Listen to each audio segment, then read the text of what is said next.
थे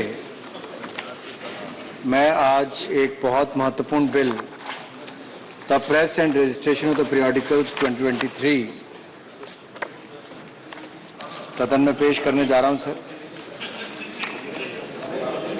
प्लीज पीछे जो माननीय सदस्य खड़े प्लीज आपस में बात न करें प्लीज। सर, ये माननीय प्रधानमंत्री जी की दृष्टि का प्रमाण है कि किस तरह से अंग्रेजों की समय के जो थके हारे कानून हैं, या मैं कहूं जिनका आज के समय में उतना महत्व उस दृष्टि से ना हो क्योंकि बहुत कुछ बदल गया है, और गुलामी की मानसिकता से मुक्ति दिलाने के लिए भी आज इस कानून का बहुत बड़ा महत्व है। सर, इस कानून के अगर मैं मुख्य पहलू पे कुछ बात करके शुरुआत में रखूं और सभी माननीय सांसद जब अपनी बात रखते हैं तो मैं अंत में विस्तार में अपनी बात कहना चाहूंगा। सर, ये प्राचीन जो हमारे आउटडेटेड कॉलोनियल लॉज हैं उनसे मुक्ति पाने का एक समय भी आ गया है, और गुलामी की मानसिकता से मुक्ति पाने का भी। और सर, ये ईज ऑफ डूइंग बिजनेस को भी बढ़ावा देता है। सर, इससे पहले जो बिल या इससे पहले का जो कानून है वो 1867 का है, 1867 का, और उस समय अंग्रेजों की मानसिकता थी कि किस तरह से डिस्ट्रिक्ट मैजिस्ट्रेट के माध्यम से वहां पर ही प्रिंटिंग प्रेस का और पब्लिशर्स को अपनी रजिस्ट्रेशन करवानी पड़ती थी, और एक तरह से उसको सेंट्रली कंट्रोल किया जाता था। और सर, आपसे अच्छा तो शायद इस पूरे सदन में किसी को अनुभव पत्रकारिता से ज्यादा ना हो। अगर संभव होता कभी हम आपको इस पे सुनना चाहते तो आपका एक बहुत लंबा अनुभव, शायद हमें इसमें बहुत लाभ मिलता है इस बिल पे सब कुछ जानने का। लेकिन क्योंकि आपके माध्यम से मैं सदन के सामने बात रख रहा हूं तो इतना ही कहूंगा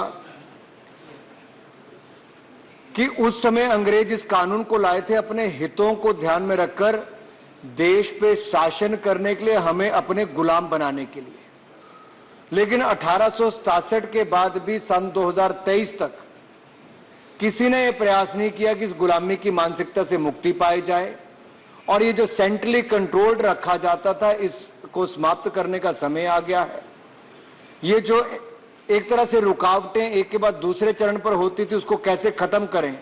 सर, मैं कह सकता हूं ये सिंपल भी है, स्मार्टर भी है, साइमल्टेनियस प्रोसेस भी है, और ऑनलाइन हम इसको करके जो 8 चरण पे इसकी आपको स्टेप्स लेने पड़ते थे समाचार पत्र या पत्रिका को रजिस्टर कराने के लिए, अब 8 चरण नहीं होंगे, केवल एक स्टेप पर ही आपका रजिस्ट्रेशन हो जाएगा।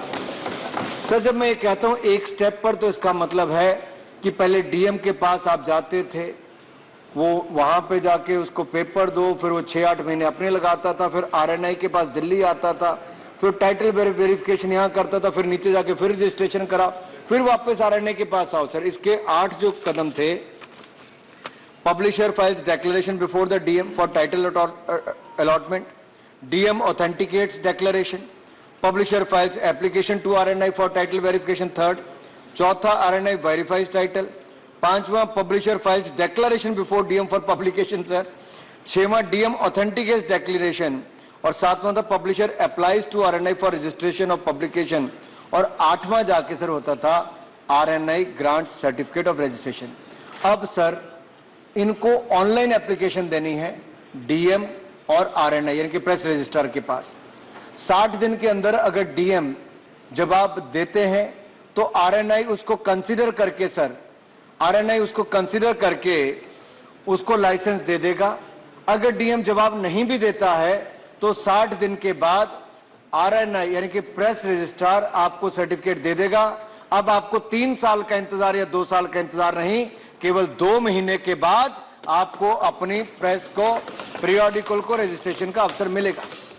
अब जब मैं ये बात कहता हूं तो सर, इसको ऑब्स्टैकल्स हम खत्म कर रहे हैं, हर्डल्स खत्म कर रहे हैं। उसका सबसे बड़ा लाभ किसी को मिलने वाला है तो स्मॉल और मीडियम बिजनेसमैन को, जो मध्यम और सूक्ष्म जो हमारे समाचार पत्र वाले हैं, मैगजीन वाले हैं, प्रोफेशनल एंटरप्रेन्योर्स हैं, इनकी उद्यमशीलता को इससे फायदा मिलेगा। और जो तीसरा इसका बात सबसे बड़ी बात है कि इस देश में अधिकतर कानूनों में एक भय रखा गया था कि आपको जेल हो जाएगी।